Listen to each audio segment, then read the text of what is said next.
Hello and welcome to Leadership Wednesday. Today I want to speak about why leaders don't deliver.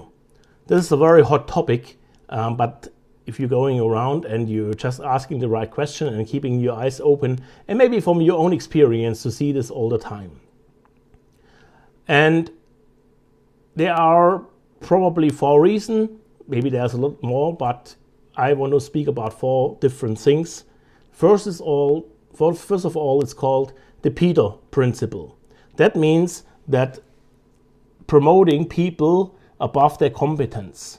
That happens quite often, for example, in sales, when you're promoting the best sales guy to be a sales manager, from a regional sales manager to a director position, and even the guy is a great salesperson, he has no knowledge or no experience about how to lead people. Because being a leader is quite different than just doing things. You have to be an inspiration and you have to know what you're doing in order to go forward. The second mistake what some so-called leaders have is that they have no relationship to their followers and customers. That can have different reasons. One, for example, is fear, that they are afraid to be seen incompetent by their followers and by their customers, and in order to neglecting and avoiding this feeling, they are not mingling with them and they're not reaching out and not relating. And sooner or later, this guy will be very isolated in the organization, which even turns the spiral on much faster.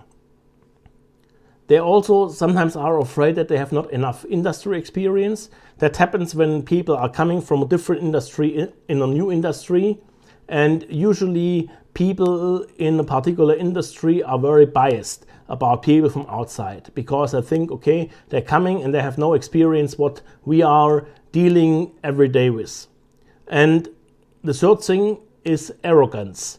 Arrogance that they know it all, or they're seeing this post just as a temporary assignment where they move on in 1 year or 2 years anyhow, and so they have no desire to mingle with the followers and the customers.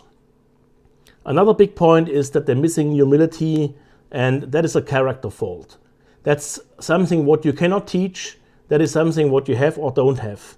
And it's not teachable, and you can see this in the life when people not asking questions.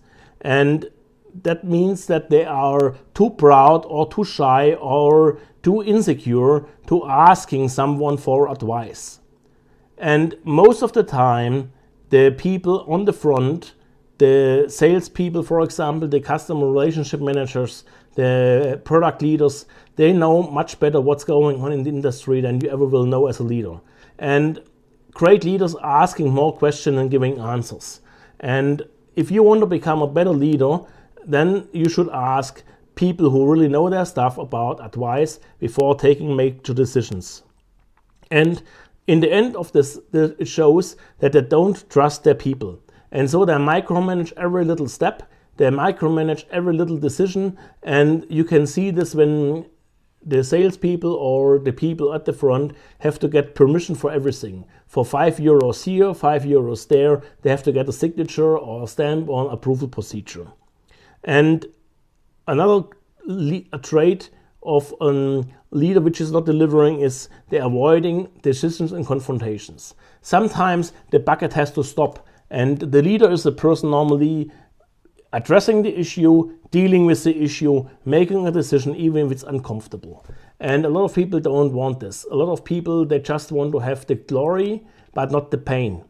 And so if you want to improve your leadership, if you're working on the 4 areas, you gaining competence, you will have a relationship with your customers and your followers, you have humility, and you're doing the decisions, I can guarantee that it will propel your decision and your leadership abilities to the top. Thank you for watching, and I see you back next week.